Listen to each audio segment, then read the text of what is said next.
I knew this was coming. There were warnings. Hello everyone and welcome into CrushTheStreet.com. I am Kenneth Amaduri and today we are going to start our discussion with Bitcoin.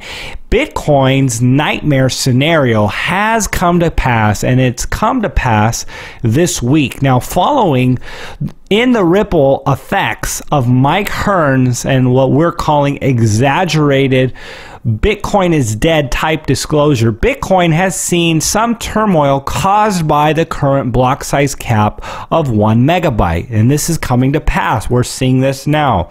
The problem is a backlog of transactions, increasing confirmation times for sending Bitcoin with standard recommended fees up to multiple hours. The average confirmation time this week ballooned from 10 minutes to 43 minutes, and those that were ignorant to the need to increase transfer fees were left dazed and confused. This slowdown even affected businesses, causing some minor commerce disruptions from the delays. Days ago, there was a backlog of over 30,000 transactions unconfirmed. This has been reduced to 15,000 here Thursday morning. Now remember, the block reward halving is happening in approximately 4 months, so we believe a lot of loss of the miner reward is already priced into Bitcoin, but there will certainly be repercussions in a higher per Bitcoin price into June, July, and August. And of course, this is some speculation, so be sure to call us out on this if I am wrong here in the future. Shifting gears from Bitcoin to fiat currency problems, namely the US dollar.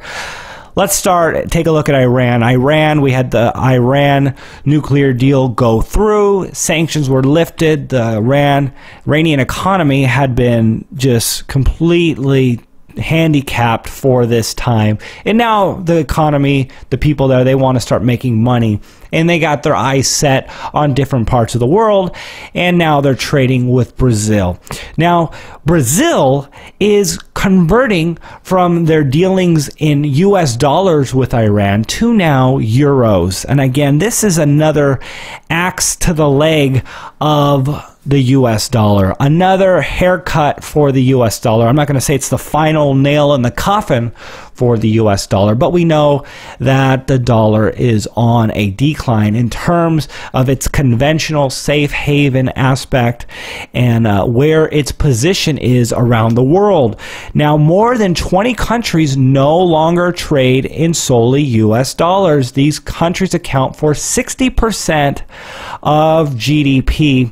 And we warned about the ongoing death of the US dollar back in 2014 with our documentary. And if you missed it, you definitely need to check it out.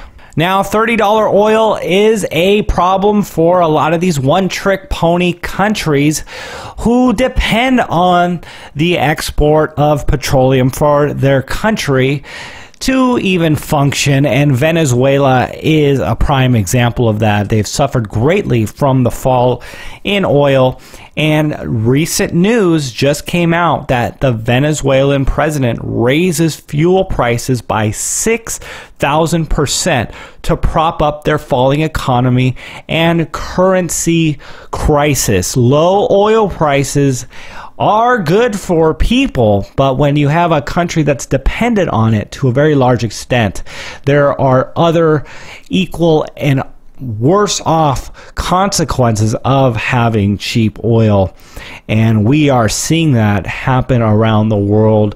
The economic crisis continues. So let's talk precious metals. Gold is continuing its 2016 rally here into March. We are at 1256.88, up over 1% for the day, continuing to have that confirmation of bull market trajectory here in 2016. Silver, which has actually been lagging gold, is over $15. Today we're looking at it at $15.12. Again, this is up over 1% for the day.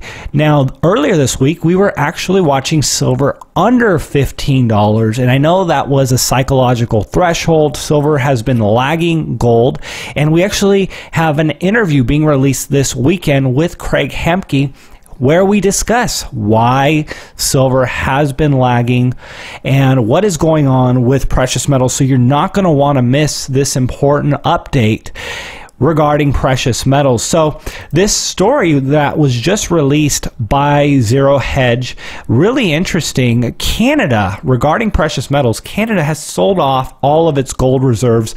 Now, not all of its gold reserves, but almost all of it. And they've been selling their gold reserves since the mid 1960s. They had 1,000 tons of gold in the mid 1960s. And by 1985, they had sold about half of it. And from 2002, or the 1990s to 2002, they almost sold everything else. So last year, they had 3 tons of gold left. So from 1,000 down to 3. And then this year, they are down to 1.7 tons of gold left. So nearly selling everything. And right now, their gold asset makes up 0.1% of the country's total reserves, which include foreign currency deposits and bonds. Now, apparently, the country thinks this is a good idea to continue selling gold because now they can focus on purchasing better assets. And again, this is quoting their leaders here. The government's decision to dump gold was wise and astute, and we are definitely going to be watching this and seeing if this really is a wise and astute decision. And we're seeing this shift from real money, real assets into financialized assets. And we have talked about this, how there is going to be a transfer from financialized assets such as paper assets, stocks and bonds to real money, and that is, in our opinion, precious metals. And I think that's going to happen, and a lot of these countries and the paper world, I'll call it, will see this come to pass. And you know what, I do want to hold precious metals, especially in this time, not just because it's going up now here in 2016. I can almost care less about the small move we've seen. These are good prices to accumulate something that is going to hold its value. And not only that, just, you know, when the financialized assets lose their value, it's going to shift. There's going to be a transfer of that wealth. And if you can own and be positioned to where that transfer is going to go, you are going to be sitting in great shape. So that's my report today, everyone. I'm Kenneth Amaduri. Thank you so much for listening. I appreciate the comments. I appreciate the feedback and the conversation, because, you know, we're all in this together. We're learning from one another, and it's just been a great experience doing this research and sharing important information with all of you. Thank you so much, and I'll be talking with you soon.